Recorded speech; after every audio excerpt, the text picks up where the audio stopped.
Hi, everybody. It's good to be with you, share a little bit more on the word as we have looked at it today.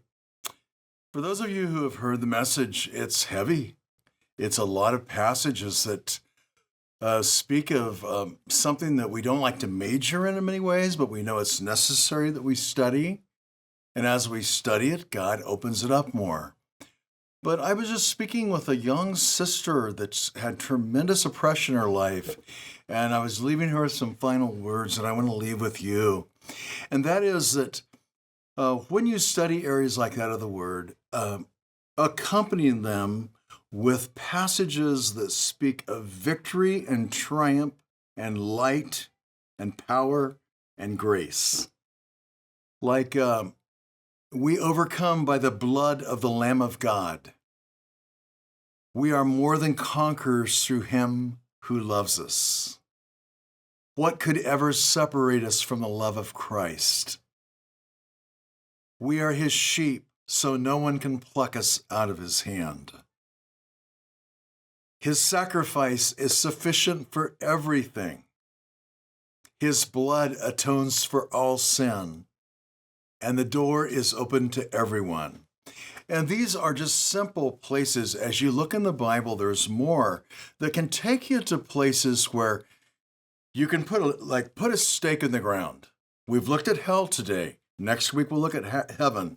They're like a beautiful teeter-totter that one speaks of the justice, the love of God. The other one speaks of the justice of God. And God's justice is just as strong as his love. However, God is still a lover of men. His great truth, the great truth of God's life is he so loved the world that he gave his only son. And that is a tremendous, tremendous declaration of God's love to give the greatest thing to him, to us, that we would not need to perish. So claim that this week. Don't be afraid to look at truths like that.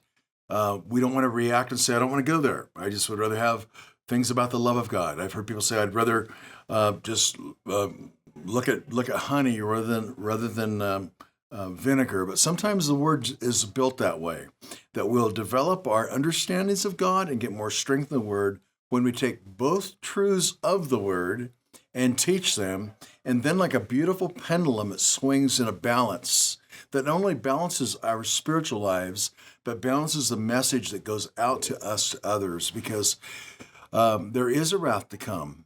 And yet there is a great place called heaven for those who desire to walk with him. So may God bless each of you. Have a wonderful week in the Lord. And remember, he's with you. He has overcome. You have nothing to be ashamed of, and you don't have anything to fear when the Lord is the light of your life and your salvation. God bless you.